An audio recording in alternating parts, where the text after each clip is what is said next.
આપણે 15 દીની વેલિડિટી છે. 15 દી પછી પીવાના પાણીનો પ્રોબ્લેમ ઊભા થાય. રોમ રોમ ભાઈઓ. હાલો મિત્રો, દેશી લાઈફ માધવપુરમાં આપનું સ્વાગત છે.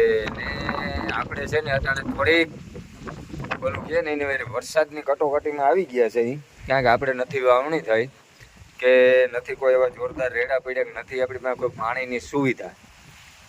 આપણી પાસે અડધા વીઘાની ગોંદરી ઓલરેડી વાવેલ છે. એને 20 દી જેવું થઈ ગયું છે અને ઇનામી એકલેસ થઈ ગઈ છે. પછી આપણે એવો સાહસ કર્યો કે હજી 5 ક્યારા વાવી દઈએ, એટલે હજી અડધા વીઘાની વાવી દઈએ ને તો કદાચ થોડું ઘણું પાણી પાઈ અને ઉગાડી લઈને તે પછી એકાદ બે રેડા આવે. ને ટૂંકમાં આપણે જે ઓરિજિનલ ગુંદરી આવે એ નથી વાવી, વાઢડી વાવી છે, એટલે ઓછા પાણી અહીંયા પણ થોડીક થવાની શક્યતા રહીએ. તો ત્યાં આપણે 5 ક્યારા વાવ્યા હતા, 3 પીધા, 2 રહી ગયા. તો એના માટે કંઈક આપણે જુગાડ આડાવરા કરીએ છીએ. તો જુગાડ હું કર્યો ને એ બતાવું ને એની પોઝિશન શું થયું, રિવ્યૂ હું આવ્યા ને એ બતાવું.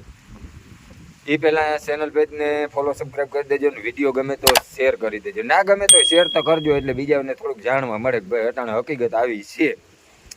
હવે મિત્રો, આપણે જે વાયમાંથી પાણી પાતા હતા ને એ વાયમાં આપણે પીવાનું અને એ વાવેતરનું બેયનું પાણી એમાંથી જતું. તો પીવાનું પાણી આપણે વાવેતરમાં વાપરી નાખ્યું. હવે પીવાનું નથી ને વાવેતરનું નથી.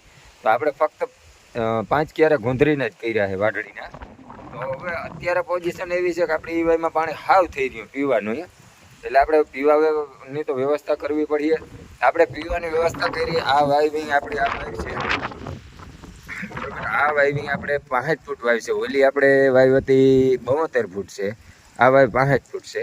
હવે આમાંથી આપણે 1 કલાક સવા કલાક જેવો પાણીનો સ્ટોક હતો એ અહીંથી લઈ અને ઓલી વાઇવમાં નાખી દીધો છે બરાબર. હવે આ વાઇવની સવા કલાક આવેલું. હવે આ વાઇવની દશા જોઈ લઈએ, તમને હું ઝૂમ કરીને બતાવું, થોડુંક દેખાય તો બરોબર. આ તરિયું છે. આ વાયમાં 2 મોટરું છે. 2 મોટર ખાલી પડી, કોરી પડી. અને આમાં આવકનું કહો ને તો 4 નળનું પાણી આવે. એટલે ટૂંકમાં અડધાની લાઈનનું પાણી આવે છે, એકની અને અડધાની.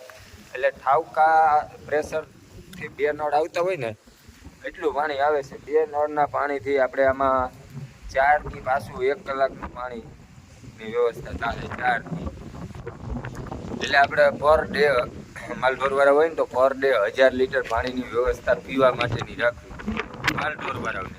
બાકી જેને માલ ઢોર હાથે કંઈ નથી એને કંઈ બહુ વ્યવસ્થા ના રાખે તો હાલે, થોડું ઘણું હોય એટલે. પણ આપણે પર ડે 1000 લીટરની એવરેજ છે પીવાની. તો માલનું કરવું, માણસનું કરવું, પીવાનું કરવું, જે પાણી વગરના એરિયા છે ને એમાં આપણી પોઝિશન આપણે આ શેર કરી. આપણી પોઝિશન આ માયલી છે કે કદાચ હજી 15-20 દી વરસાદ નહીં થાય તો પીવાના પાણી માટે નહીં આપણે પ્રોબ્લેમ ઊભા થશે. તો મિત્રો, કેટલે જગ્યામાં આવા પ્રોબ્લેમ છે એ જરાક કમેન્ટ કરજો. આપણે 15 દીની વેલિડિટી છે. 15 દી પછી પીવાના પાણીનો પ્રોબ્લેમ ઊભા થાય.